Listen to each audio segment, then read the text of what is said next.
Hey, welcome back to another episode of the Subie and You podcast.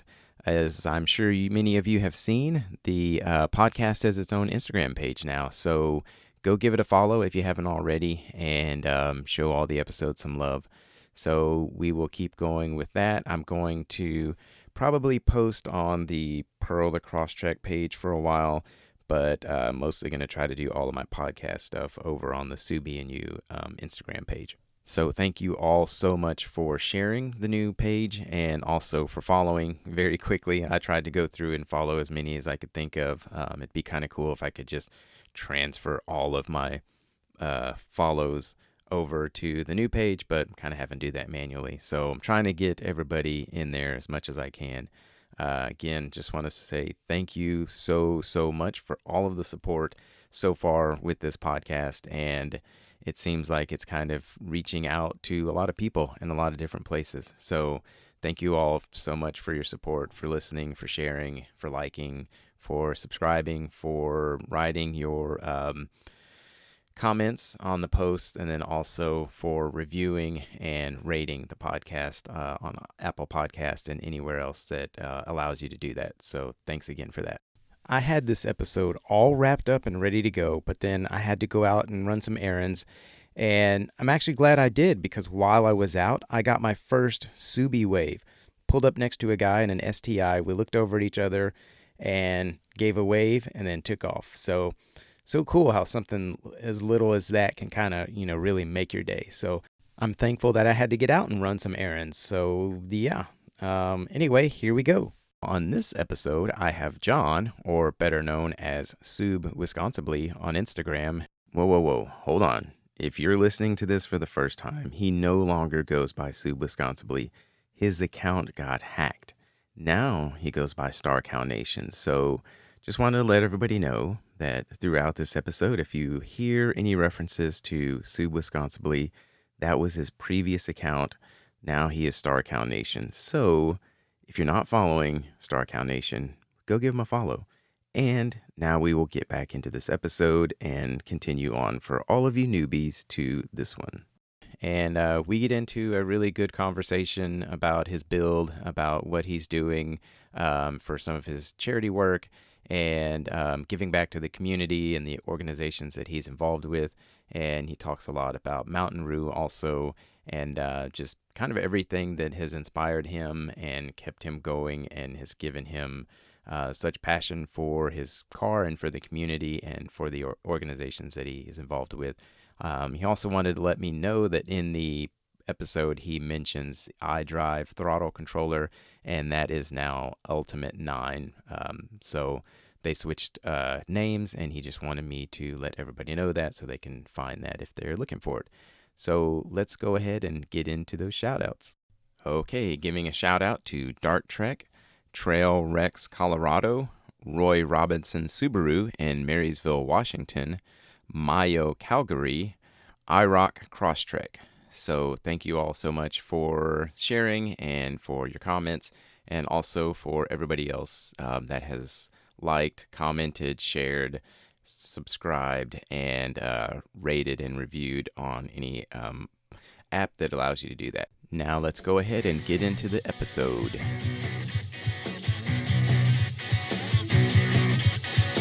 I am a understudy, they call me Instant Day. Hey! When you fail, I come in and I take it all away. Hey! Yeah, I am the one. I have. I've been having a really nice day. It's been fun sort of knowing this was coming up, having the, randomly interspersed quiet moments of my day be moments of reflection on the car and all the sort of fun, quirky things that have happened because of it. Not the very least was just that, my wife just got home from work and had a long day, and, I fed her dinner, and then, I just, before I sent her off, she has some work she's doing right now. I was like, let me just tell you something that's going to make you absolutely laugh, and told her that I was going to be getting on and doing a podcast about the car, and she just burst out laughing and gave her a smile. She's unbelievably supportive and tolerant and thinks I'm absolutely insane Yeah. at the same time, So, Well, hey, that's good. yeah, the only downside of the day is that, I had listened to a few of the other episodes and I was just really stressed that I was going to have to try and come up with some sort of sexy exhaust note for you. And my car sounds so much better when it's turned off. Yeah, no, there's nothing wrong with that. I mean, yeah, I just sometimes something just comes to me and I think, like, oh, that might be a cool idea for the podcast, So it's not going to Oh, I happen with really everyone. liked it. I just can't match or compete with it. That's okay. So, what part of the country do you live in, and like, So, kind of what's going on with you, where you live, and I guess your everyday life. I'm in Madison, Wisconsin. I was born in Connecticut and lived like the first half of my life out there, and then was out in Northern California and San Francisco for 14 years. And then we moved to Madison, Wisconsin about 5 years ago. I am 40, which makes me feel like a grandpa in the Subaru scene. Yeah, me too. Sorry? Me too. I Yeah. just turned 48. Oh, there you go. All right. Well, Yeah. a fellow graybeard. It's nice to finally, not be the oldest person on the thread, I think. Yeah. I'm a stay-at-home dad of two. I have a son who's 9 and a daughter who's 6, and I drive a 2010 Subaru Outback wagon, a 2.5 CVT limited trim. Nice. So Yeah. did you buy that new back in 2010? My fiance at the time, now wife, and I bought it brand new in November 2009. It's a 2010 Oh, that we got for 2010. So we got it right at the beginning of the Gen 4 model. yeah, nice. Yeah. So And how many generations of of that do they have now? the Outback is on the current, like the 2020 model year started the Gen 6 Outback. There's always funny confusion on like the legacy Subaru groups because Outback generations and legacy generations are one off. Okay. So like the Gen 4 Outback is based on a Gen 5 legacy, if that makes sense. Oh, which, yeah. Matters to nobody except for people having that exact discussion. But Are there organizations that you're involved with? Because I saw on your Instagram page that there's some, I guess, posts in there about Rally for Toys and then Support the Herd. So you've got those going on. If you want to tell us about that and anything else that you might be involved with. yeah, for sure. So I feel like a lot of people, I had an Instagram account and I started posting more and more pictures about the car, and realized that most of the people who were on my Instagram were there to see pictures of my kids, and most of the people who I wanted to see the car didn't necessarily need access to all my family photos. And so about 5 years ago, 5.5 years ago, I started on a whim, started an Instagram account for the car, and that I called Soup Wisconsinly. And again, just all of it sort of tongue-in-cheek as a joke, decided, I worked with a buddy of mine, Dave Manchester. He's Subie Hulk on Instagram, and Yeah. he's a graphic designer and was a good friend, another stay-at-home dad who I met when I lived in Pittsburgh, and put together this logo, this sort of, my idea was the kind of thing you might see on the block of cheese. Moved to Wisconsin, it felt like kind of a silly, fun thing to do. And, I've always tried to not take my car too seriously. It's slow. It's not the prettiest thing in the world. But, man, I love her, and she gets us to the places we need to go. And, the Subaru scene is such a fun and welcoming group of people. I had no idea sort of getting into this. But as the Instagram page grew and the following grew, I started getting involved with a couple of different groups around me and realizing that, this is the kind of thing that sort of had the potential to either become, not a business like it was going to take on Apple or Microsoft, but, some sort of outlet for a business, or it could just remain a hobby and I could try and do whatever I could for good. And I decided it was going to be more fun if it stayed a hobby. And so linked up with some different groups. I'm a Subaru brand ambassador, found other Subaru ambassadors around me, and got linked up with an event called Flatfest, Subaru Flatfest, which is the Midwest's, I don't know, the byline, something like the Midwest's largest Subaru gathering or charity Subaru gathering. But it's an awesome event we have every August at the Madison International Speedway, and we raise money. It's all volunteers. We raise money that gets split between the local Humane Society and the Children's Hospital. And it's basically an all-day celebration of sort of all things Subaru. There's a huge car show. It's put on by one of our local Subaru dealers here in Madison, Don Miller Subaru East. And they often bring Vermont sports car. So they'll bring, one of the Subaru rally cars, which is a lot of fun and gets a good draw of people. And then we end up a car show with a couple hundred Subarus. We have autocross, rallycross, car limbo, exhaust competitions. And then the past couple of years since I got involved, we've started having these off-road zones where, people who are coming in the show and competing, but also just literally anybody who shows up can, take your built or totally stock car and drive, over some logs and over some Jersey barriers and through some mud and have a little bit of fun and sort of see what these things can do. And all of that, like I said, is charity run and charity driven. And we, last year ended up giving checks to the Humane Society and the Children's Hospital for $4,500 each, which, feels really awesome when it's a bunch of car folks sort of just trying to do a little good while they're having fun. Yeah, that's really cool. That's definitely a good, cause for that, and to get all those people together, and not just for the charity, but just for community too, because community is just such a big part of this that I've found really, really quickly. I've met so many just awesome people, folks from all different walks of life who I may not necessarily have encountered, all brought together, by their involvement with this brand. I think it's sort of cool because it's an attainable car brand, right? It's not like we're a Porsche Club of America where you have to work your whole life striving for this, this trophy, right?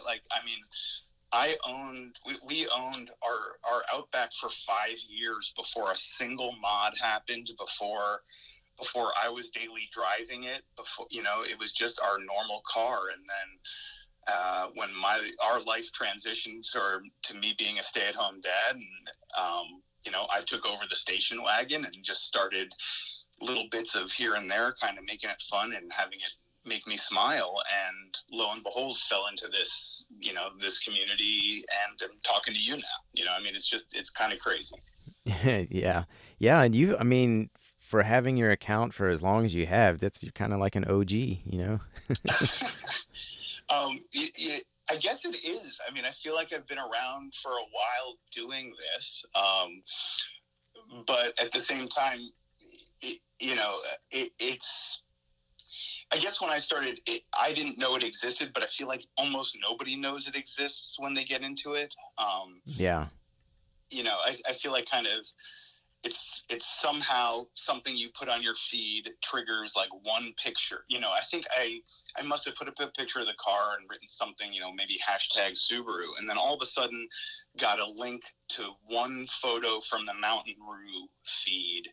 and sort of clicked on that, and it was the beginning of the end. When I was like, oh my god, look at what my car could be. Yeah, for sure. I mean, when I bought my car, I had no idea this community existed until I found, some YouTube videos of people doing stuff, and then looked for them on Instagram and found them, and then found this awesome community. Yeah, I mean, the funny thing is that, I mean, we bought the car not for this community, but for this lifestyle, right? It was sort of before there was a social media community, and people kind of sharing ideas and really reaching out and doing these builds and showing them off. I think Subaru really was, I don't know if this is the right term, but kind of this, adventure outdoor lifestyle brand. Um, and my wife and I and our kids, as they entered the picture and have sort of been along the way, we've taken this car. I've driven it across the country twice. We've gone to something like 17 national parks. We've been we took our son camping when he was 3 months old. My wife went camping when she was 7 months old with my daughter, all out of this car, exploring the redwoods, exploring deserts, skiing, hiking, and it lends itself well, I think, to the social media kind of community, because people see it and get inspired. And my car didn't need to have black wheels and big yellow lights for me to be able to go hiking with it, but it sure makes me smile.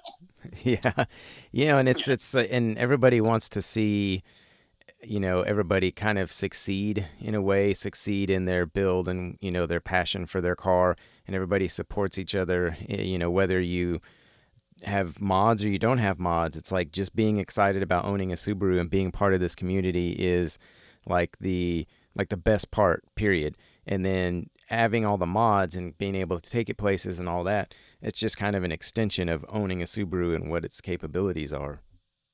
yeah, I would totally agree. I mean, some of it is that so many of the builds that I feel like I see and really appreciate are just so unique, right? I mean, like, there's so many directions to go with it. Even if you're talking about the formula of, you know, wheels, tires, lift, lights, that can take so many forms, on, so many different cars. And I love seeing, um, I love seeing Dakota's Baja, right? This like Mad Max crazy Baja. I love Yeah. seeing the brand new Crosstreks look so cool. Like, these, and, you know, the old station wagons that, like, for a lot of people were like these grandma mobiles, myself included. Like, trust me, I really had serious, like, holy moly, I have like the most grandma car ever, um, vibes. I was just like, what can I do to this thing to make me smile? I'm going to be driving it. We bought it because we looked at Consumer Reports in a few places, and they kind of made you feel stupid if you didn't want to buy a Toyota or a Honda or a Subaru, at least at the time. Um, and out of those three, I loved the Outback, and gas was something like $5.50 a gallon. So we got the little efficient Whoa. engine, and it's been great since then. So, Yeah. So having it as long as you have and all the yep. places that you've gone to, how many miles do you have on that thing? um, Funny enough, not that many. I mean, we have I'm going to say, I think I'm at like, maybe a shade under 113,000 miles. Um, and the reason for that, it's plenty of miles, but not for a car that old necessarily. Yeah. But my wife was commuting with it for years. And she was basically driving from our house to the hospital where she worked and parking it. And it was sitting there, and it was then being used for occasional trips. And that's sort of been the story of its life. We live in Madison now, like I said, and I'm a stay-at-home dad. And Madison is this amazingly walkable city and bikeable city. So the car maybe is getting about 10,000 miles a year, but that's 100% or 90% road trips and adventures. Yeah. Like, we'll use 1,000 miles and then go on a 4,000-mile road trip. That's funny because my car, I've had it for a little over, I guess about About 4.5 months, and I'm almost at 12,000 miles. Just Yeah, in, I mean, exactly. I drive it a lot. I have a son that, I drive him around back and forth to school. And then my girlfriend lives in Dallas, which is like a 4 hour trip. So go there, a couple of times a month and it racks up. But I like having a car that's going to last a long time. Totally. I mean, my wife and I both, I think one of the, you know, early realized that we're both the kind of people who buy and hold on to vehicles. I think some people turn them over quickly and some people hold them for 10 years plus, and we're both easily into the 10-year plus sort of category. I had a 2002 Volkswagen Jetta Turbo sedan that, I had murdered out. It was on black 18-inch OZ wheels and had Euro headlights and all Audi badging. I thought it was very cool back when my wife and I got together. But as I was taking over more family roles, that became her car, and I took the grandma mobile. So Yeah. and then when we left California, I mean, we do so little driving that we actually downsized to we're a single car family in the Midwest, which sort of blew my mind. It didn't make sense to me. Stereotypes in my head made me think I was going to be driving all the time, but Madison really is just awesomely accessible, and we walk everywhere. So Yeah. Well, that's nice when you can have that accessibility to not have to drive your car all the time. That makes it, really good. But so I know you kind of went over why you decided to buy an Outback, but why did you decide? I mean, I guess a Subaru, but why did you decide to on the Outback itself? oh man, it's a story. Actually, it makes me smile to think about. So we decided we were good on the Subaru. My wife had actually been she was in a car accident and was totally fine, but she was broadsided by a Volvo. She was driving like an old first generation Mercedes ML320 that she had been passed down or something. And this accident totaled the Volvo and totaled the Mercedes. It was like this insane accident, but both people were fine. That's good. And that was our car that we used to access the mountains when we lived in San Francisco. It was our camping vehicle and our like skiing vehicle. And so we decided, gosh, we need something that has all-wheel drive. And Subarus are awesome and safe. That's really important. We can't afford a Volvo. We can't afford a Mercedes. And those aren't options. Yeah. And we went to the Subaru dealer basically needing to buy a car that day, not wanting to sort of play that card, but we needed a car immediately. And I was really, really stoked on getting a WRX hatchback. I just thought, this is the chance. Since the Bug Eye came out, I've wanted a WRX, and I love hatchbacks, and it'll be all-wheel drive, easy to park in the city. It's going to be perfect. And the guy, the dealer, looked at my wife and I, or my fiance at the time and I, and said, are you guys married? And we said, no, not yet, but we're engaged. We're planning on it. He said, are you guys going to have kids? Which I thought was a fairly presumptuous question, but Yeah. but also said, yes, we hold on to our cars. We are going to have kids in the next 10 years. That's the plan, at least. And he adjusted the front seat to be where it would have to be to fit a car seat behind it. And my knees were like in my ears. So I effectively outbred myself from having the fun car before I even had children, which, won't, but it ended up great, right? I mean, Yeah, I mean, you definitely need something that's going to be practical if you want to have a family, for sure. I mean, you don't want to end up well, getting yourself in that situation of like, yeah, I got the cool car, and then it's like, now we have kids and it's not really working out, so we got to go trade it in anyway. and I know a lot of people make it work, and I'm super envious of that. But this, we had a dog at the time. We have 2 dogs now. So 2 dogs, 2 kids, camping gear. We enjoy the space, and honestly are starting to look at needing a little bit more space. I've started specking out a sense a little bit just to sort of see what's out there. Yeah, those are nice too. But yeah, it sounds like the Outback at the time just really worked out well for you, and it's really good that you don't have a ton of miles on it for as old as it is. My dream is that my son, who's right now is going to be 10 this summer. I don't see why he isn't driving this car.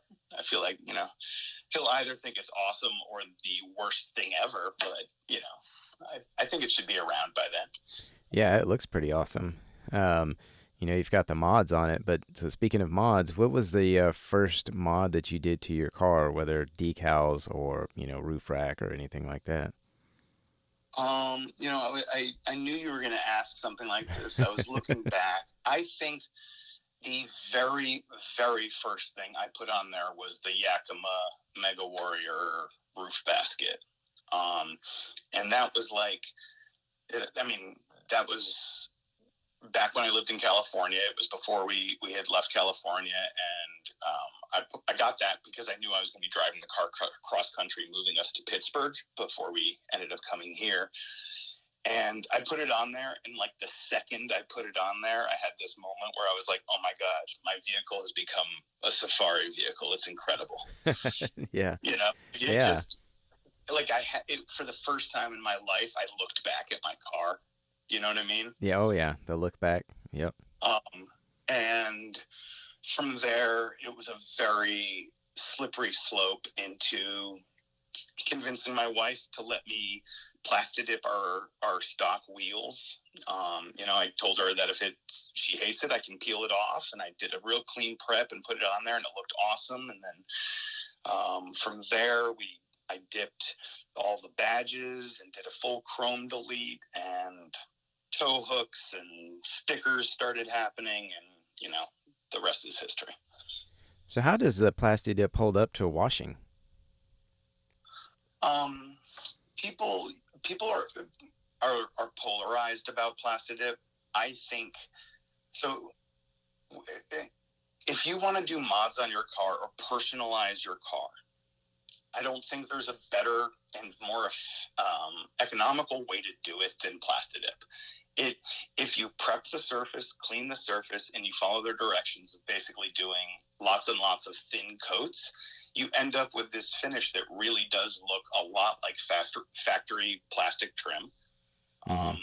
And I mean, I have it on my OEM wheels, which I'm not currently running. They're sitting in my garage, but I ran it on there for 6 years.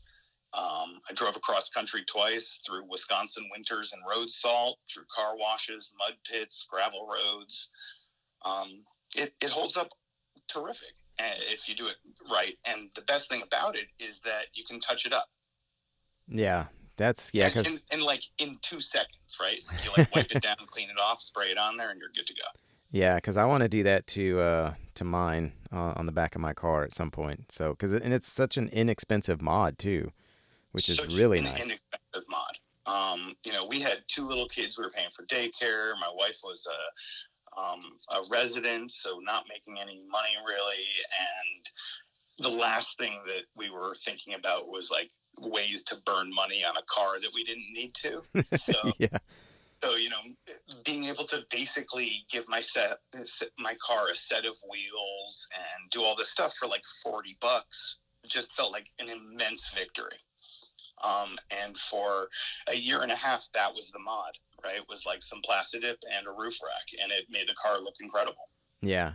Yeah, definitely. I mean, it's those little things that you can do. I mean, it's that's what's cool is you can do so little to make a big impact. And, I mean, like for my car right now, all I have is decals and crossbars that I'm going to put something on top of them, at some point. Um, but what would you, with your mods that you have, what would you say is your favorite so far? For me, I think that falls into a couple different categories. I don't know if that's an okay way to answer this. Of course. But I've got like just some aesthetic things, right? Like I am in no way affiliated with plastidip, but I gotta say, I give plastidip its credit, right? Like, I don't want to say that's my favorite mod, but for anybody who's just getting into it, that's my favorite way to make this car personalized. My favorite mod, when I think of a mod, something that really has changed the character of the car, is that I installed electronic throttle controller from iDrive on the car, which is a little magical device that basically, all these cars now are electronic throttles, throttle by wire, and there's a plug that goes into your gas pedal, right? And so you unplug the gas pedal plug and plug this thing in, and then plug that thing into the pedal, and all of a sudden it adjusts the pressure or the amount of throttle that your car is getting for the pressure that you're giving the pedal, which is a complicated way of saying that you push down and you get more power out of it for the amount of gas you're giving the car. Does that make sense? Oh, yeah. Yeah. That's interesting, too. That's really cool. Yeah, so it's doing nothing to my top end. It's doing nothing to more power. It's basically just sort of a surface tweak that makes this 10-year-old underpowered, overloaded station wagon feel zippy and off the line and like able to pass with gusto on the highway. It's absolutely magic. And I could not recommend it enough. I feel like literally every car should have one of these on there. Well, you probably have a lot of people doing that now after listening to this. They're awesome folks. You can reach out to them. I'm not affiliated with them, but they could not be nicer. They, will answer your questions. And these devices, I don't want to misspeak, but I'm pretty sure these devices are model and make specific, as opposed to something like the Pedal Commander or other electronic throttle controllers out there. Yeah. Which may also be awesome. I really don't want to speak ill of anything, but I think something that separates the iDrive is that it's, specific to whatever vehicle you're driving. And I took pictures and sent them to them of I took a selfie of myself the first 5 minutes while I was driving with it, just because I was like, I don't want to do a product review. I want you to see the joy that you've put on my face from this product. It's that significant. That's cool. That's really cool. The thing that makes me smile the most on a day-to-day basis is like a billion big yellow lights on the front of the thing too. So, I like that too. I like all my mods. Yeah. So with the Plastidip, which brand did you use? Or is that the brand? Is it called Plastidip? That's the brand. Okay. There are a bunch of products out there, and honestly, I haven't done it in a while. There might be something that's way better reviewed now, but I used straight up Plastidip brand Plastidip, like the basic matte black. That's the only one I ever had experience with. I didn't, no sealers, no coatings over it, just straight black Plastidip. Yeah. And, I did my wheels, my side badging, the fog light bezels, all of the badges, and my grill with it. So. Wow. Yeah. Nice. Yeah, it's a good way to personalize it for sure for minimal cost. Yeah, it makes a difference. And, every once in a while now I'll see a Gen 4 in my exact color. And the difference that getting all that silver plastic body cladding, like for whatever reason, my car came with it, like everything sort of under that, midline on the door was this sort of weird grayish color. So it really, the Plastidip helped a lot, I think. Were there any mods that you put on your car that you ended up not really liking or didn't work out for you, and then you decided to take it off? Not really. My rack setup, my roof setup is a seasonal one. I have a basket, the Yakima basket on there for sort of most of the spring, summer, fall. And then as soon as it starts snowing here, I'll take that off and I'll put I just have a Yakima, ski rack up there, because we take the car skiing every weekend. But I don't think there's been anything that's gone on and then had to come off, or had to come off because it wasn't good. I think I've had previous versions of fog lights that I, have subsequently upgraded, or lights on my front bar. One of them got broken off last summer, and so I upgraded from there. But it's been pretty much a one-way street. but at the same time, I haven't done, you know, I think in some communities, my car looks really heavily modded, and in some communities, it's basically a stock vehicle, right? I've got a lot of aesthetic Yeah. changes on it, but I'm running stock wheel size, stock tire size, stock suspension. There's no lift on this car. And I think that's, I think lifts are awesome, but, I think lifts look awesome. Yeah, for sure. But for dad on a budget, for the one car that we use that we put, we do, like I said, 2,000, 4,000 mile road trips, to pay $1,000 to basically make the car less roadworthy for the 5% of the time that I'm on dirt and or for the gram, just it wasn't something I could really palate. Yeah. And thankfully, or unfortunately, either way you look at it, most of the off-roading that I get to do in the car, you absolutely have no need for a lift, right? Out here, it's a lot of fire roads, a lot of ATV trails, farm roads. I'm not doing a whole lot of rock crawling. And I think that, at least for my money, really good tires and a skid plate were far more important than lifting the car, despite the fact that I would love to do it because I think it would be badass to do. Yeah, for sure. So, but that's the only justification I can do for it so far. If we upgrade and get a second vehicle for the family and it becomes the comfort road trip commuting vehicle, and this really becomes a toy, then maybe I will lift it, Yeah, that would definitely be a good time to do it. So I meant to ask earlier, but where did you come up with the name Sub Wisconsibly? I mean, I know you talked little bit about the logo and kind of wanting to look like something you'd see on a block of cheese, but where did you come up with the name, and is that the name of your car too? So the name of the car is the Starcow. Okay. And the Starcow is also the name of the Sub Wisconsibly logo, that original sort of round logo, and it's basically a cow that has a Subaru Star Pleiades, pattern in its skin spots. And again, it was all about sort of being tongue in cheek.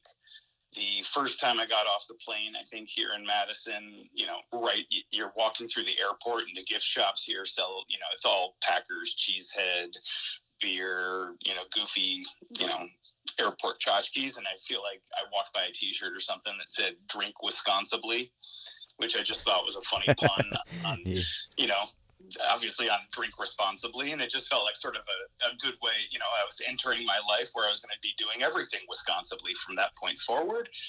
And I don't know, the name stuck. I ended up going with Sub with the double O's because Sub with a U looked sort of looked like Sub Wisconsibly, and that got me, I figured I'd go with phonetics, and didn't give it a whole lot of thought because I was really not thinking that anyone was going to follow it. Like, I thought it was just going to be a place I collected photos of my car. And look what it's turned into. And it turned into this,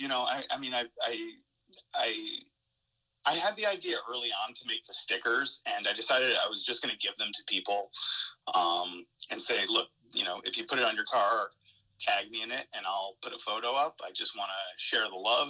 And if you want to make a donation, any money I raise from it, I'll donate to a cause. And so that has evolved into, I have now 3 different sticker designs. I don't know if you've seen them all. There's like a cow head one I call the Rally Cow. Some people put it on their mirrors. It's, again, got a little star logo in their forehead. And then this past year I made the COVID cows, which were those are the support the herd ones that you saw with the mask. And we sold those last March and raised money. We fed 1,500 families by selling that stupid sticker. So nice.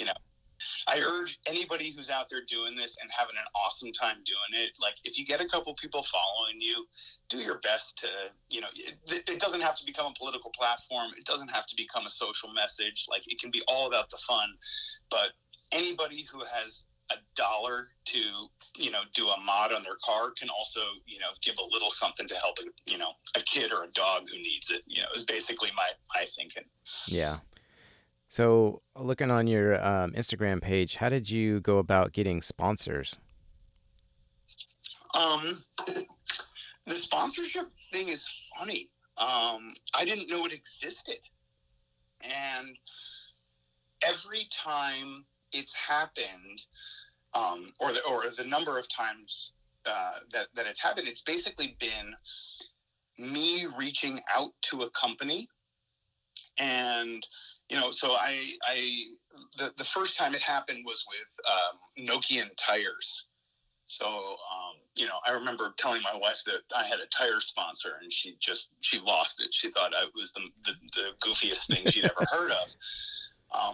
But basically, I got these. I had done some research and bought these tires, and I thought they were incredible. And I reached out to the company and I said, "Hey, do you guys have any stickers or anything like that? I'm put stickers on the car, and if you had a couple, I'd love to buy some and represent." And that basically started a relationship with the social media team at Nokian Tires that eventually turned into a sponsorship with them. Similarly, the same thing happened with like Midland Radio, for example, who is my communications and radio sponsor. I led a trip last summer. Part of Subaru Flatfest new for this year is we had a 3-day overland trip this past summer, which I can tell you more about in a bit. But at the end of that, one of the glaring lessons I learned was that my walkie-talkies that I'd had forever were just adequately underpowered, and I knew a couple people had used these Midland radios, and I wrote to Midland saying, "Hey, I'm in the market for some new radios. I led this team trip and had a lot of trouble with my old radios. I don't need something fancy. I need it simple. What would you recommend?"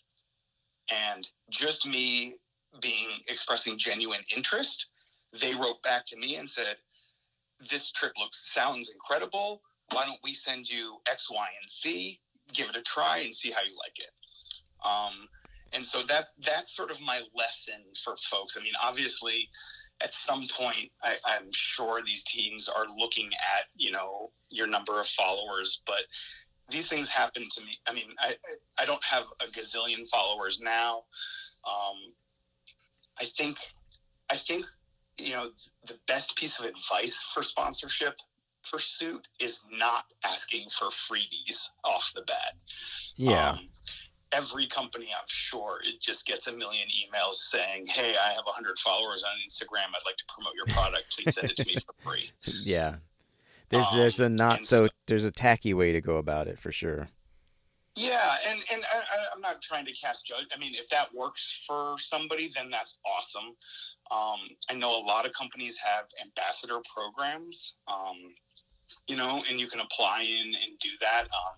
That's not something I've done, but mostly, again, because this really was, I'm just trying to keep this as much a hobby and for fun and for sort of charity purposes as possible. But that said, I also, don't have unlimited budget to put into the car. So the fact that, Diode Dynamics reached out and said, "Hey, we want to check this out. We have a new product designed for Outbacks. Would you be interested in running this?" Heck yeah, I would. That's incredible. I would absolutely be honored to. And honestly, every single time it's happened, I have been, giddy and humbled and just so flattered. And my wife, like I said, she just thinks it's ridiculous. So with the sponsorships, I mean, is that kind of just what that means? Is they want you to try out a product that they are looking to start selling or something, and they send it to you to use and try, and then you just kind of, I guess, represent them in a way? Yeah, I mean, I'm sure every company and probably within companies, there are various different arrangements. Most of mine have been pretty informal, but, I think with the sort of general understanding, we're going to send you this product. It would be awesome if, you could make a post or something or tag us in photos that feature it. My guess is that they're just trying to avoid someone saying, hey, please send me a radio or lights or, a basket or whatever, and then disappearing, right? Yeah, They you want don't to get want that. something out of it, but for me, it's always felt like a tremendous act of good faith on the part of these companies that, are taking a chance on just this random guy with a 10-year-old station wagon. The one thing that's been really important to me with it is that, I have no interest in like shilling products for the sake of shilling a product. Yeah. So if I'm tagging about it or posting about it, it's because it's awesome and because I'm loving it, right?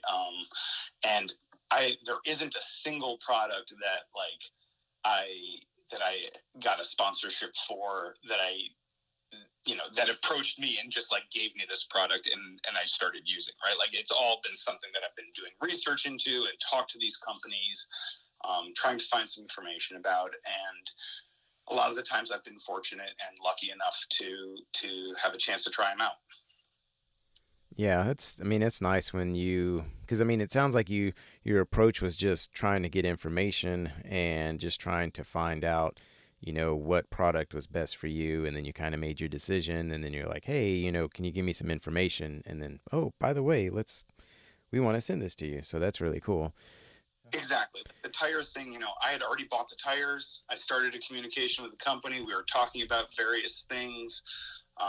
They had like an annual report and they needed a customer testimonial or something. So I gave them a customer testimonial, and 2 weeks later, a set of snow tires showed up, just as a thank you. Nice. Like it's the kind of like, none of it was promised. None of it was expected. It's just like, I don't want to sound too like new agey, but I'm a big fan of karma. Like, you get what you put out there. If you're a nice person and you're genuine about these things, good things happen.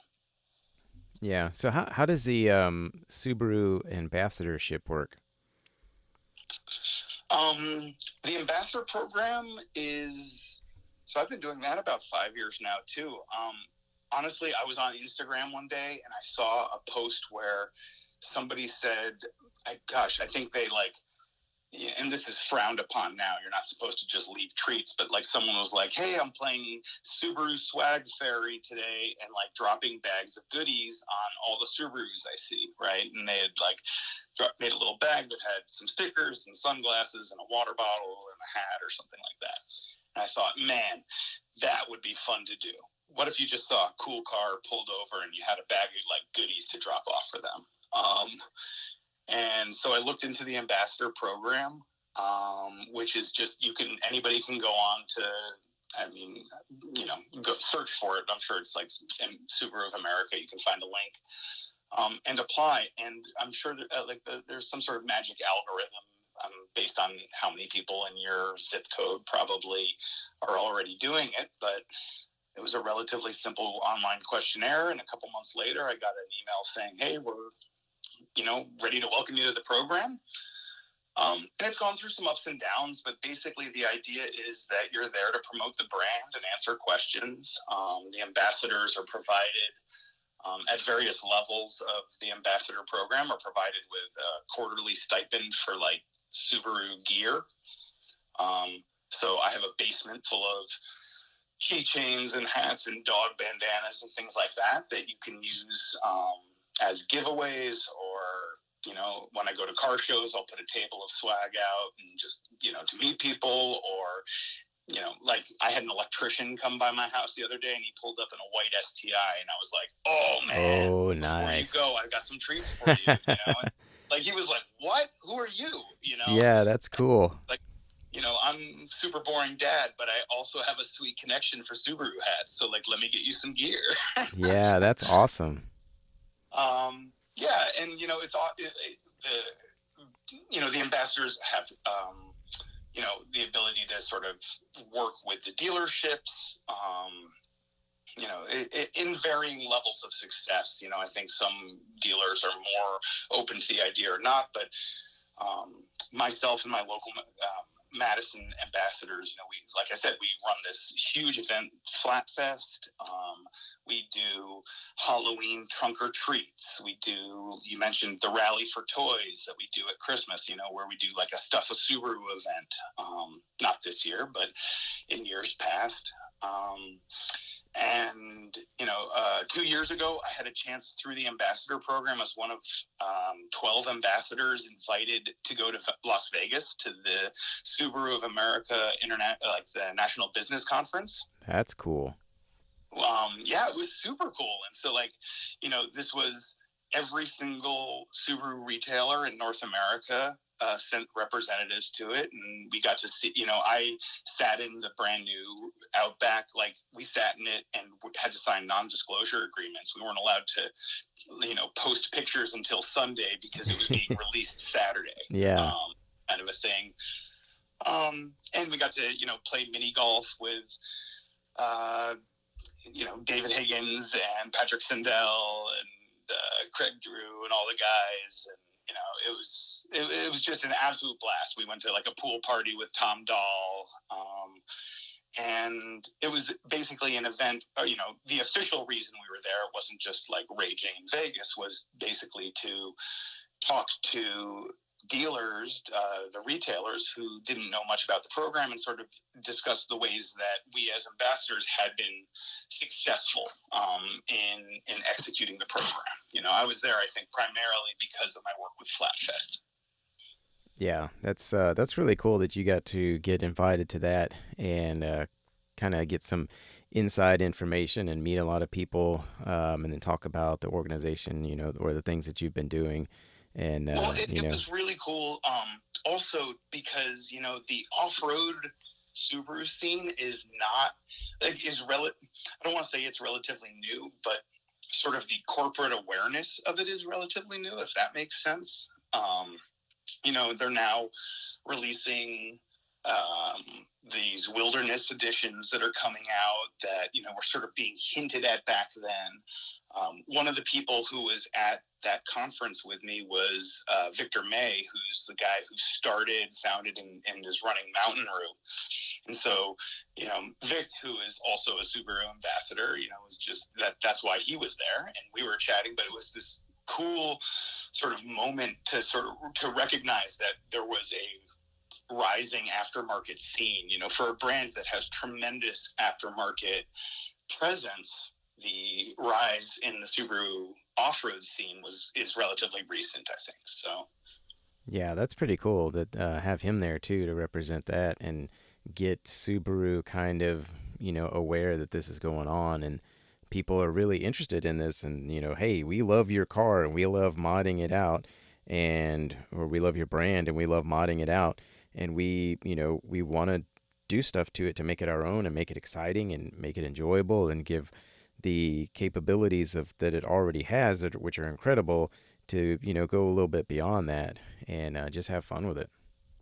Absolutely. I mean, I think everybody who I've ever talked to at Subaru is excited about this community, right? They see it as not only, I'm sure, an exciting piece of market to claim, but one that represents a lot of the core values of the brand. I mean, corporations are corporations, right? Obviously, they're out there to make money, but I really do appreciate Subaru's dedication to the environment, to feeding families, to the national parks, to the ASPCA, like so many good things. It's been, it's been a good and easy company to be an ambassador for. Yeah, it's something that people, I think, would probably want to look into because of being able to just do more than post with your car and do mods and stuff like that. But it kind of gives you an opportunity to be more in depth in the organization itself. Yeah, absolutely. I mean, and it's just another conduit to be in this community and meeting folks and interacting. So I love the off-road community, but where I am, there's like 4 of us, right? So Yeah. 90% of my car meets, car club interaction, it's like me and, you know, absolutely, tuned SDIs and dropped Foresters, and like the fact that we all started at this one brand and everybody kind of can go to their own niche and their own whim, but still come together. Nobody like makes me feel slow and chunky because I'm at the back of the pack because they're driving race cars, you know. Yeah. Uh, and it's been a very cool sort of uh, exercise in building a community around something that seems sort of arbitrary, right? Yeah. I don't know many people who got their cars because they thought, gosh, I want to be part of this community. Like, I think a lot of people, it's a total unexpected, pleasant side effect. Oh yeah, I agree. I mean, the people I've talked to already, on the podcast are just they were going to buy a car and then, they decided started seeing this kind of scene in this community and were like, "Whoa, I didn't know this existed." And they wanted to start personalizing it and doing things that made it more fun and just, I mean, it just kind of blossoms from there. And I think that's super cool. It's such a slippery slope. Like, I'm not a tattoo guy, but I mean, I don't have anything against them. I just don't have them. But from what I hear, it's like that, where you like get a little tattoo and then you're like, but maybe I could also do this. And you're like, maybe I just need a tow hook, and maybe a tow hook in the back. And then, like maybe just some of those like wind deflectors and a couple mud flaps. So, I feel like, when I got into this, I started, my Instagram was a personal Instagram account, right? It was me posting photos of my family, and then I think I blacked out the wheels, and then like all of a sudden put a picture of my car on there, and I was like, oh, this is cool, and I probably put a hashtag Subaru, and that, through whatever the Instagram algorithm, put a Mountain Route post into my feed, into my personal Instagram feed, and that was like this sort of genesis moment for me. And I still remember it was, I think, the light blue Anderson Design Fabrication Forester. I don't know if you've seen this Forester, but it's a lifted Forester. I think it has a 4-inch lift, and it's on BPKO2s, and they're sticking out. And I just, all of a sudden, I was like, like I had this moment where my eyes went wide, and I kind of realized, the possibilities of really transforming these things into something that, my mother would be driving home from the grocery store into something that got me excited. Yeah. And that was like my first moment of sort of my first exposure to Mountain Route. And that was like 5 years ago, before there was quite as active a social scene. And I just remember going down that Mountain Route Instagram rabbit hole, and it was just one of those moments. I don't know if you've had this with an account ever, where you like open up their feed and you like a photo and you see the next one and you like it, and like all of a sudden you've liked 70 photos. Oh yeah, that's happened. So that definitely happened with the original Mountain Route account for me. And that basically, I think very shortly thereafter, it inspired me to post more photos. And then I quickly realized that I didn't want the people who wanted to see pictures of my kids, they didn't want to see pictures of the car. And, I didn't really want the car community necessarily to be up in my family's business. And so that's when I created Soup Wisconsibly, and immediately followed every Mountain Route region, every person I met through it, and kind of, that was my, like I said, my rabbit hole into this whole universe of personalization and customization of Subarus. And they post sort of regularly on Instagram, but it's mostly, I think, just through ease of the platform. It's mostly a Facebook group community on the online part of it. But the amazing thing about Mountain Route is that, for me at least, it's done that sort of near impossible leap of transcending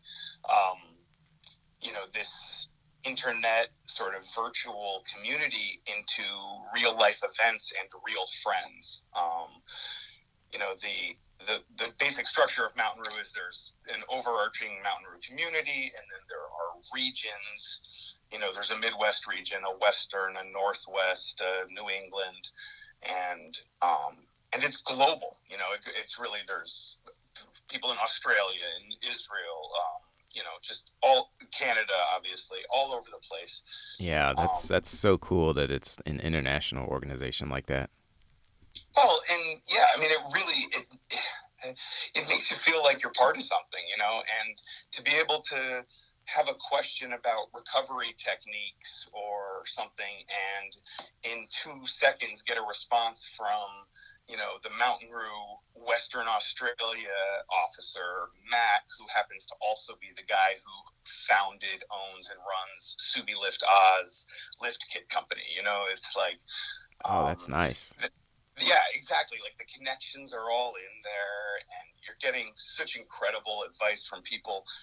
I've been doing this 5 years, and as far as, I don't know, Instagram, Subaru accounts sort of in that world have really been around quite a while, but there are people out there, obviously there are people who've been doing this well before social media, right?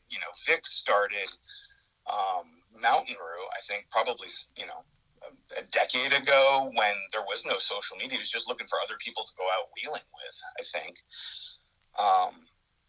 And I feel like it's just one of these, it's been a sort of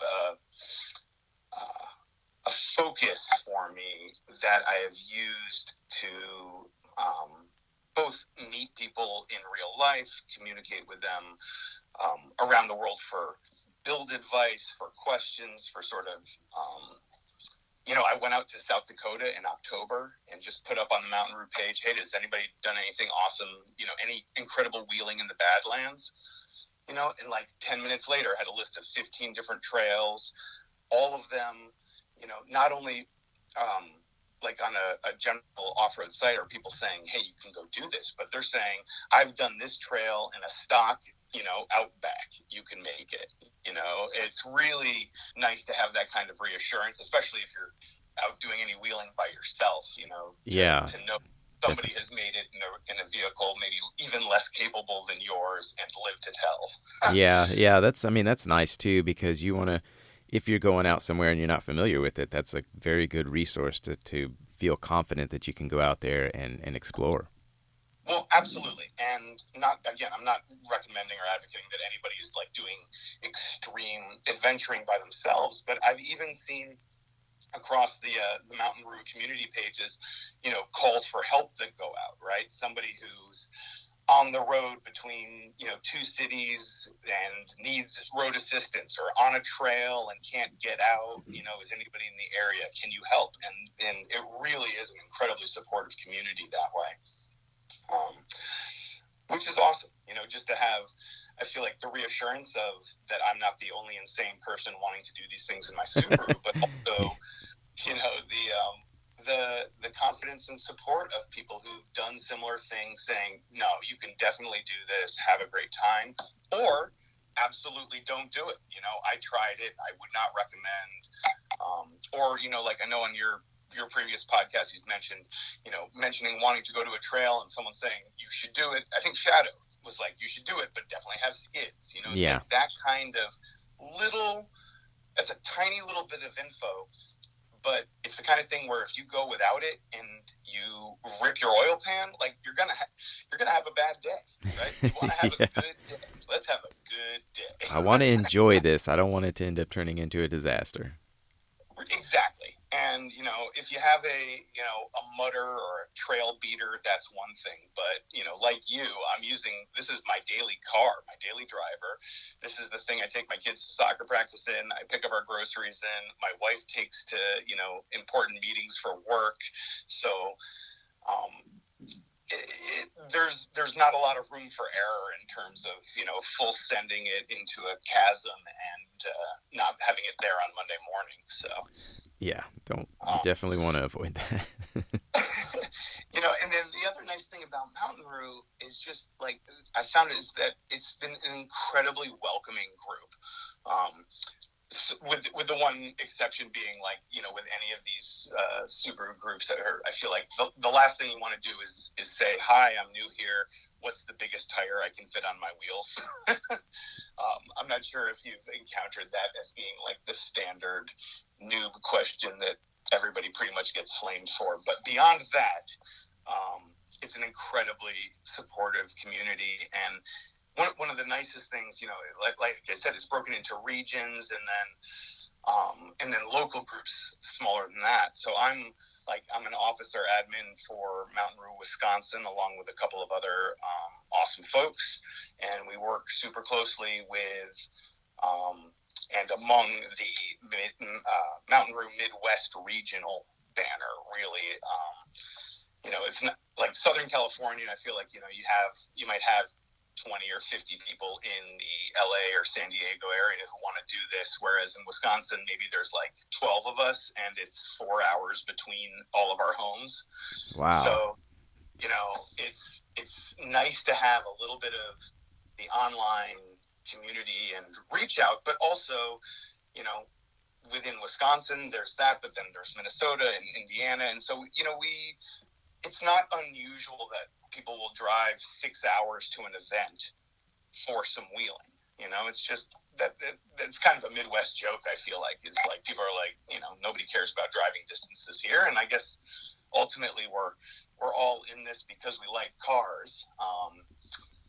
But the region has been just an incredible resource because, there just aren't always a ton of insane people who have thought to modify perfectly good, family vehicles into off-road adventure rigs, living in your neighborhood. And so, through the Mountain Rue regions, I feel like that's how I've, Mountain Rue Midwest obviously is sort of my bread and butter just because of where I'm situated. But it's also been a great way to find out about, events just outside of Wisconsin.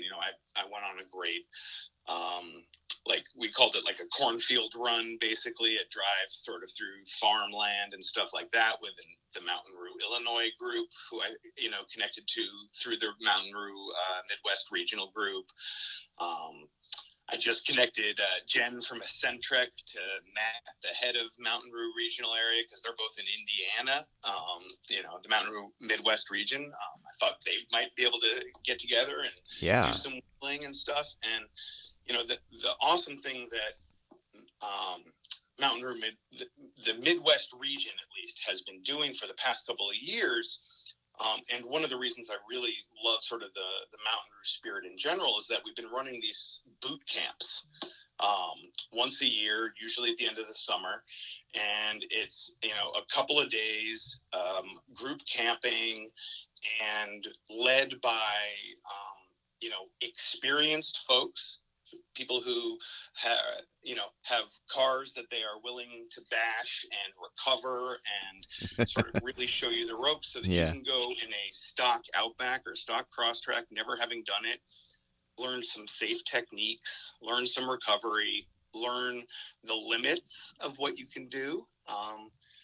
And often I think in that kind of a situation, generally it's like a gateway drug, basically, because you go to these events and see people driving over logs and up hills and through mud and go, man, if I just snipped my bumper here and if I just lifted a little bit there, then I could do that.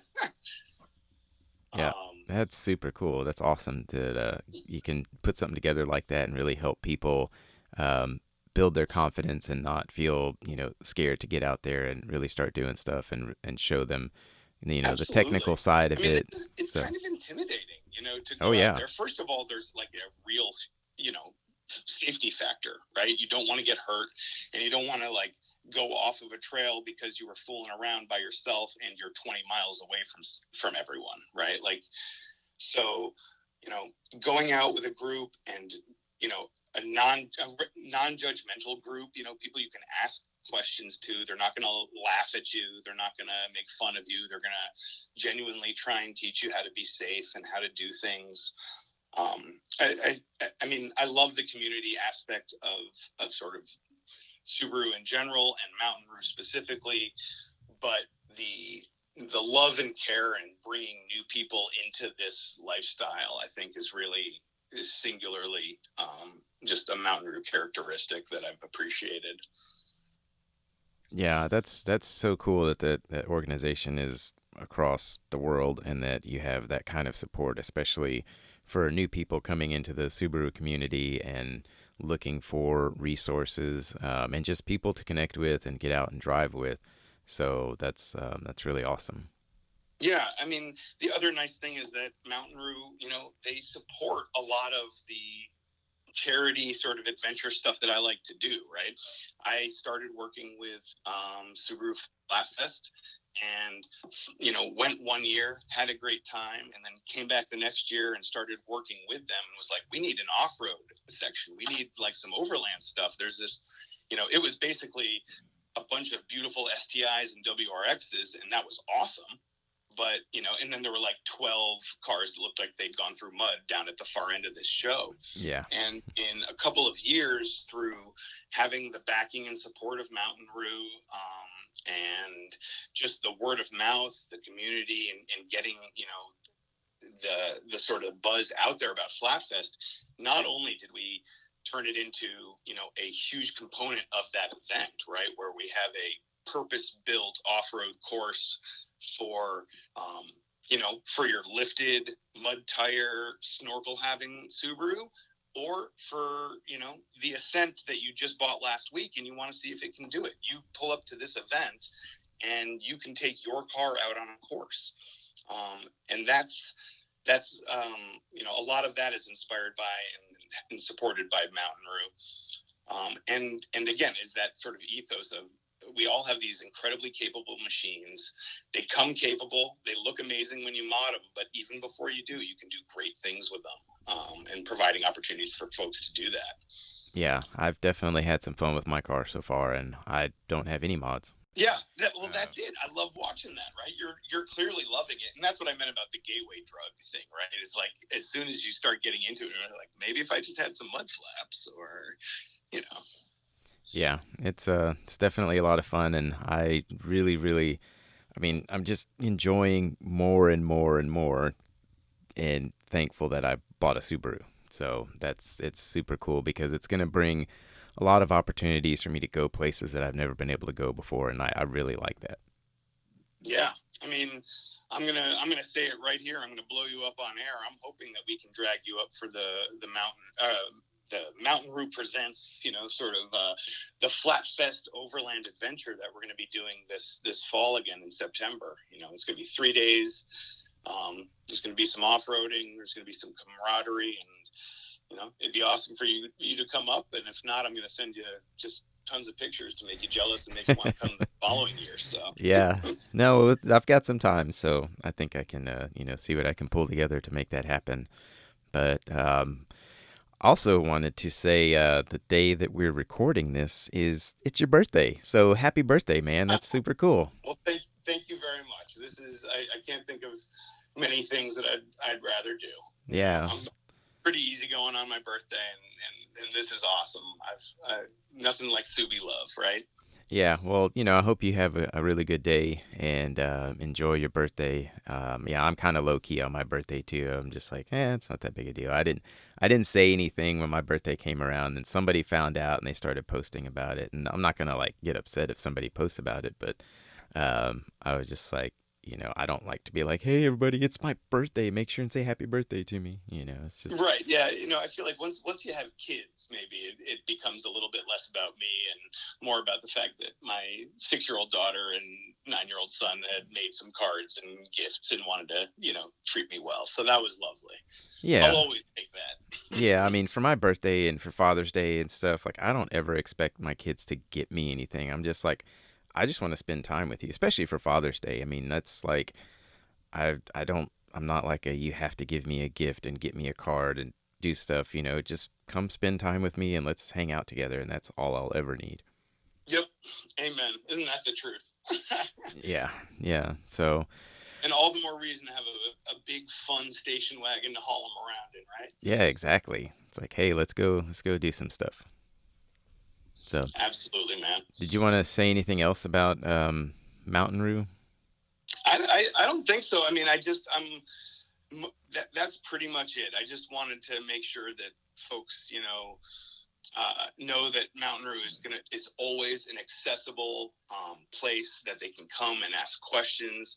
That it's a community that is just, all about having adventure, taking care of the environment, doing things responsibly, but having an absolute blast while you're doing it, and making friends.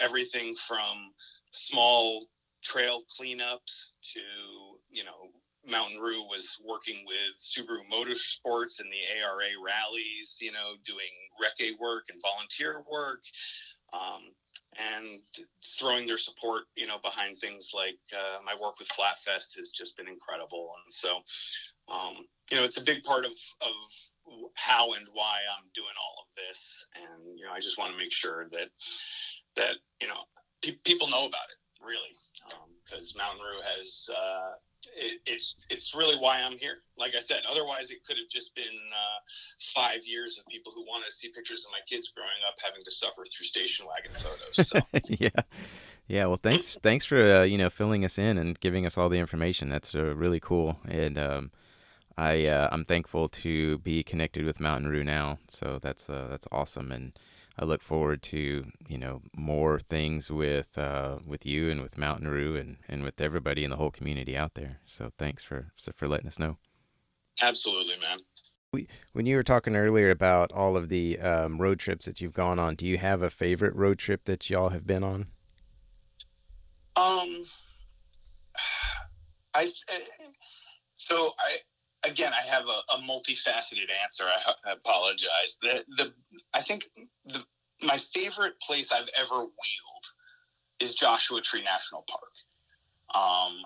And I have taken my car there, but that was like before. I mean, I think the pictures of my car in Joshua Tree have a roof rack, but not plasticated wheels. Like that's how early on it was in my, the life of the Starcow. Yeah. The best wheeling I ever did was in Joshua Tree, but it was in a rental Mazda CX-6. I, beefed up the insurance and was out there with my family, and ended up connecting with, I don't know if you know Ben on Instagram, but he's at the Bluebaroo. Yeah, I've seen that account. Absolutely gorgeous blue Outback. He's in Jackson Hole.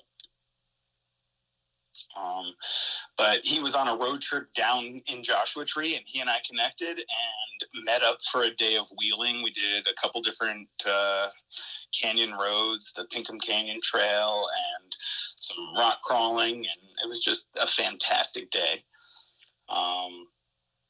And I would love to get back there with my car. It was just one of these family trips where we flew there. It was too far. The best road trip adventure I've gone on in our car was 3 summers ago. We did all 5 Great Lakes, which was pretty fun to we had a reason to be driving from our place in Wisconsin to the East Coast where my family is, and just decided that we could hit all the lakes if we tried, and it was terrific. The Great Lakes in general are just so awesome. I love driving up in Michigan's Upper Peninsula and northern Wisconsin along Lake Superior. It's just stunning. So, do you have like a bucket list destination of where you'd want to go with your car? Like, if you just go anywhere with it? Well, I would like to do. I went to, I think. Actually, Dakota mentioned this last week. He was talking about Iceland. Yeah. I went to Iceland a couple years ago with my wife, and again, in a rental car. I mean, if you want to go somewhere and just have fun driving, Iceland is incredible because there are no people and you can drive just about anywhere. And I brought a Subie Wisconsin sticker. I stuck it on the back of my Kia, and I was drifting the back end of that thing out over glacial lava roads like you wouldn't believe. It was just an absolute blast.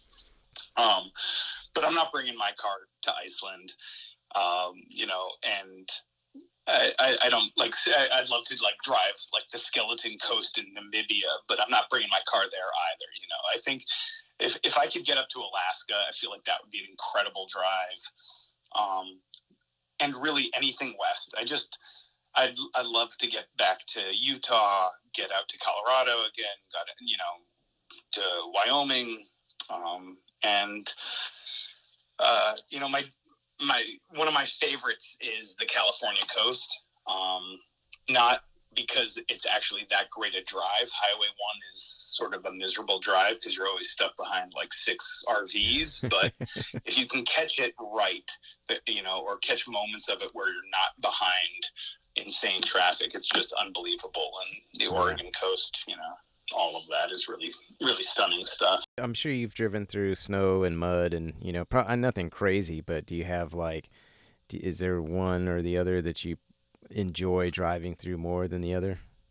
Um, I mean, I was driving through snow and mud earlier today. Um, we've got about, we've had about, I don't know, 12 to 18 inches over the past couple of weeks, and we got another 6 coming on Thursday. I love driving in the snow. It makes me feel like I'm a kid again. It's fun, right? I don't want to advocate being unsafe at all. One of the perks of my current situation is that I'll sometimes drive my wife to work really early in the morning. She works at the hospital.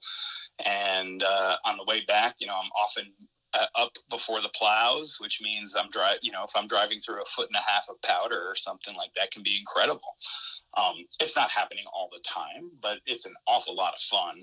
And, I think growing up in the East Coast and learning to drive in conditions like that are really helpful.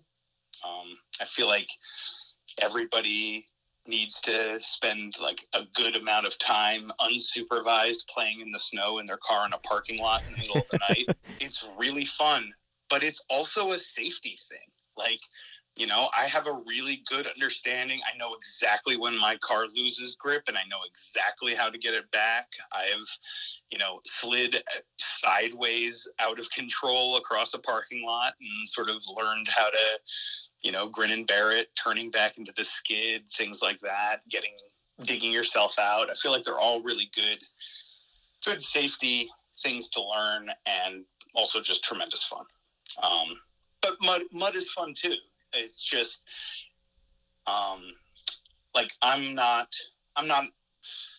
against off-road parks, but like that's not my scene. Right. We don't have a bunch of them around here, and that's not what I tend to do. And so I'm not like mud bogging. I'm not a savage. Anytime I see a puddle, I drive through a puddle, but Yeah. Yeah. I'm only human, Ross. Yeah. Yeah, for sure.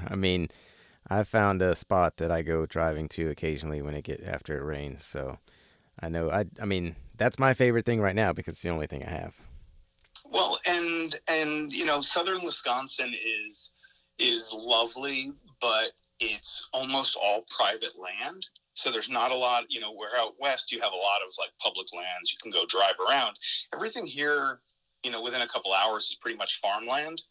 So there aren't, places to really go rip it and let, run wild unless you know somebody. And so to your point, I actually have a little spot near my house as well. It's an old abandoned quarry. It's great for photos. If you like go through my Instagram feed, like you will start to recognize where those shots pop up, Yeah. I try and like change the angle and season and, don't go there all the time, but it's a big, safe area, and that it just so happens to be round and muddy or snowy. So it's a good place to go and spin donuts. Yeah, definitely. Yeah, it's good that you have that spot. And the spot that I have is behind my daughter's high school that she went to, but I went there the other day. Actually, I went there this past Saturday, I think, and it was kind of dried up. And I was like, oh man, those are pretty deep that I was driving through before, which is why I think my car bottomed out at one point, because they were. It seems like they got bigger since the last time I was there. Well, these things, they get rutted out pretty quickly, and all the more reason to bring on Primitive Racing as a sponsor to your podcast. I think, I feel like you want to get some underside protection at some point, especially you are driving this like pristine new car, and I think about anybody who's using if you call your daily driver a rig, you need a skid plate on it. You know what I mean? Like, it can be a toy, or it can be a car that you need to rely on, and we rely on ours. So skid plate was a pretty easy thing to throw on there. Yeah, that's definitely one I'll be getting soon. So for sure. And it's also nice. I have no idea your technical capabilities, right? Like, I'm good with tools, but don't know mechanics, or like I don't know engines or anything. But if you can get the car up safely up on stands or a lift or something, the skid plate's a really easy install that feels good afterwards. Like you feel like I just armored my car.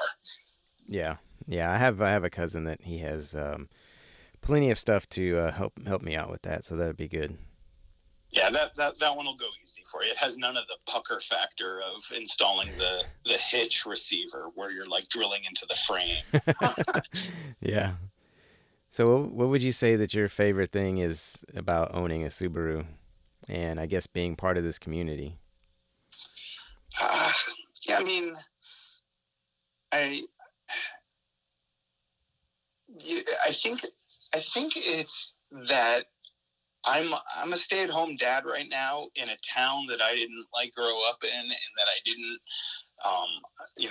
I didn't have a professional career in this town. I didn't go to college here, and so I meet friends through certain social circles, like the parents of my kids' friends and my neighbors and wife's colleagues and things like that. But being part of this car community has given me people who share an outrageous, sort of silly, outlandish, but at the same time, totally genuine passion for the outdoors, for vehicles, for the community that has sort of sprouted up around it.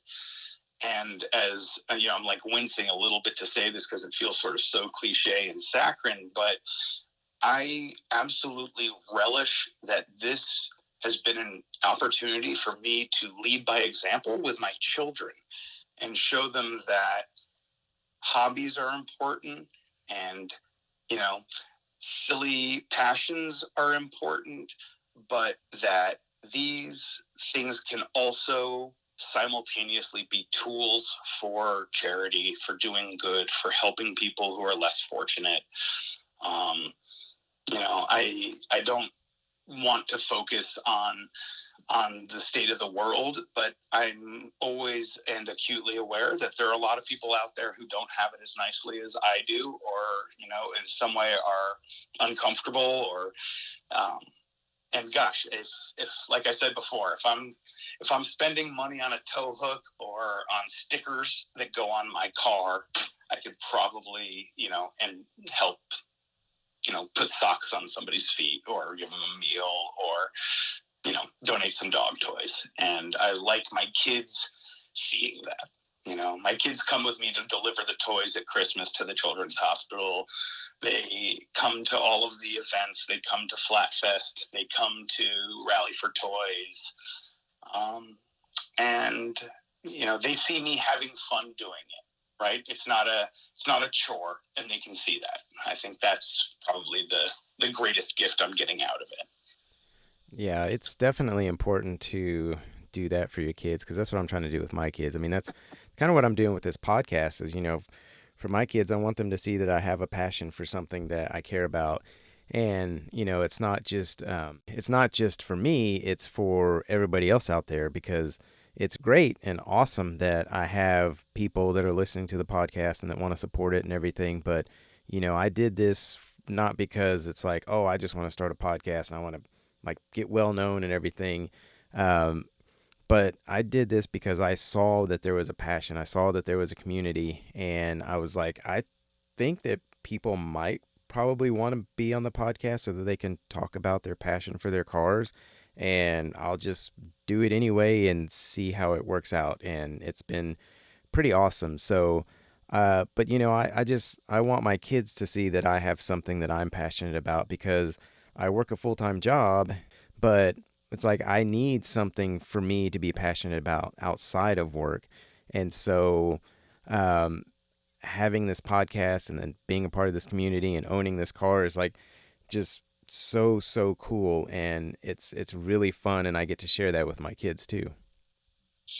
Yeah, I mean, I think, you know, at a certain point, life is all about connecting with folks. And, if it's me piling our family in and driving off and, just spending some time camping in the woods, or we just did a road trip out to the Badlands, or, something like that, like I'm connecting with my family. And, I made these silly stickers, and, all of a sudden, 5 years later, I mean, I think I don't even know what the tally is anymore. I think I have them in something like on cars in like 35, 36 states, 5 or 6 countries right now. I've got pictures, one a buddy has put them, like I've seen Starcows on an M1 tank, on the side of an airplane. Wow, that's cool. Yeah, I mean, like, just very cool things, right? It's not like this, where it just makes me feel so proud, and that I've connected with these people. I've seen, somebody in Japan holding one up next to their car. I sent a bunch of them to Australia, and then had some stickers from Australia show up. It's like I've come full circle, and like I'm a 6-year-old girl trading stickers with, pen pals. But Yeah. but there's something wonderful about that, and I think that especially now, I mean, what a year for needing connection. And of all the things that I could not do in 2020, meeting up with our local Subaru club is something that we were able to do, right? Everybody's in their own car. We could meet up, wave. Everybody kind of gets out, stands far apart, takes some pictures, and then we go drive for 2 hours together. Yeah. In your own car. You can talk on a radio if you want to, but you can be out there, still socializing and still getting that community, still being part of the herd. Yeah, definitely. Well, it's definitely an amazing community, and I'm very glad to be a part of it. And I'd been wanting a Subaru for a while and a Crosstrek, and I had no idea. I mean, that seems to be a very common theme of people buying a Subaru and just like I had no idea. So it's really cool to connect with so many people, especially right now, like you said, with everything that's going on. It's funny. There's nothing beholden me to making the next car a Subaru, except that this has just been such an unbelievably fun ride. Like, I'd almost be embarrassed not to get another Subaru at this point. I've loved it. I can't see why not. So maybe kudos to them. Like, they've somehow managed to make it this addiction, I feel like. But it's certainly a fun thing to do, and there's just a nice thing about the accessibility. That you have people who it's their first car, and people who have owned a bunch of cars, and it's just clearly it's a group of enthusiasts. You got to appreciate that. Yeah, there's something going on here for sure. So, have you seen the electric Crosstrek? I have not. That sounds cool though. Yeah. No, I want to ride around in one. My good buddy has one of the first generation hybrids, which was pretty cool. But I like the idea of the plug-in electric. I thought that sounded pretty exciting. Yeah, because I mean, I was thinking before, like, well, we've got the the Teslas and the Volt and the Nissan Leaf, I think. But I was like, Yep. that would be really cool if they made a car that was electric and you could go off road too. Yeah, I just saw this the other day, but Hummer's like making an electric truck now, and obviously there's the Cybertruck thing. It'll be interesting. I think I actually feel like I might have seen something recently that said Subaru was committing to, whatever, 10 years from now going electric or something as well. So I'm sure we're going to see it, right? I mean, it's got to be the way these things are trending. Yeah. Well, I want to thank you very much for taking the time to be on this episode, and for sharing your story and talking about your build and the brand and all the things that you're doing with the organizations. I think that's super, super cool. And you found a really good way to give back to, your community through this community. And I think that's pretty incredible. And, it seems like and I really like your point of, if you can spend a little bit of money to do this for your car, you can spend a little money to, give to something else, which I think people do. I mean, it feels really good to be able to help somebody else out, and it can be really, really small. I mean, even I know it sounds Really silly, small. but just That's it. holding the door open for somebody, or paying for somebody's meal or something somewhere. There's always something you can do. Yeah, it's a mindset, and as much as putting goofy things on your station wagon is a mindset or an addiction. I think you'll find, or people will find, that sort of giving back like that is too. It just feels, there's nothing like walking into a children's hospital with 20 bags of toys at Christmas. Like, you feel like it's incredible. It's beyond words.